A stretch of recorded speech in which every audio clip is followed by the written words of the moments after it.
welcome to your favourite teacher. Today's video will be exploring the Capulets and the Montagues in Romeo and Juliet and how their actions affect the story of the play. Although they don't appear much, Romeo and Juliet's parents do have big roles to play. Firstly, let's have a little look at Lord and Lady Montague.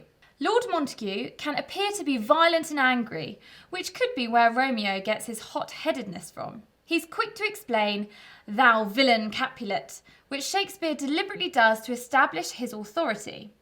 He wants to fight Capulet when he sees him, but Lady Montague holds him back. Speaking of Lady Montague, she is the opposite of her husband and is presented by Shakespeare as a very calm and peaceful character.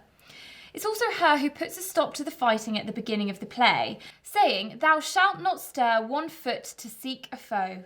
Shakespeare uses this language perhaps to hint to the audience that the conflict in the play may get taken too far. When Romeo is banished from Verona for killing Tybalt, Lady Montague dies of grief. Shakespeare uses this language perhaps to hint to the audience that the conflict in the play may get taken too far. When Romeo is banished from Verona for killing Tybalt, Lady Montague dies of grief. Both of Romeo's parents worry about his well-being and don't wish him to be unhappy. However, they are still involved in the violent feud. Shakespeare presents the Montagues as distant characters. They appear very little and seem kind to Romeo. Although it can be argued that they are this way because Romeo is a boy and therefore granted more freedom, unlike Juliet, who is a precious daughter in her parents' eyes. Lord Capulet appears to be the typical Shakespearean father. He is nice to his daughter, but only when she obeys him. He changes a lot in the play, at first wanting to give Juliet a scope of choice, but when she expresses her dislike towards marrying Paris, he changes, calling her a disobedient wretch. This highlights a typical father-daughter relationship of the time. In the stage directions for Act 3, Scene 5, Juliet kneels down, clearly begging for him to understand why she doesn't want to marry Paris. However, her father does not relent. Lady Capulet isn't much better.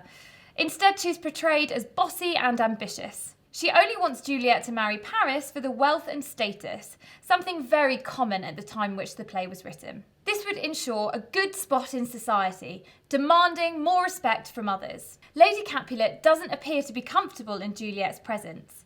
When alone with her, she asks the nurse to come back again, suggesting to the audience that she relies on the nurse to have more of a maternal instinct with her. Lady Capulet also doesn't seem to show much sympathy when Juliet is upset, which could link to Juliet refusing to cry foolish tears when Romeo is banished. Contextually, both parents emulate upper-class parenting in the 16th century.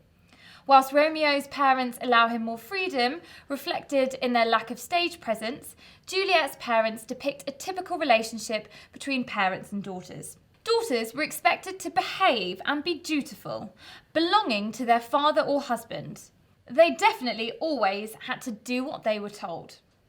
That's it for now, but stay with us for the next video where we'll be looking more at Romeo and Juliet. I'm Miss Meeks, thanks for watching.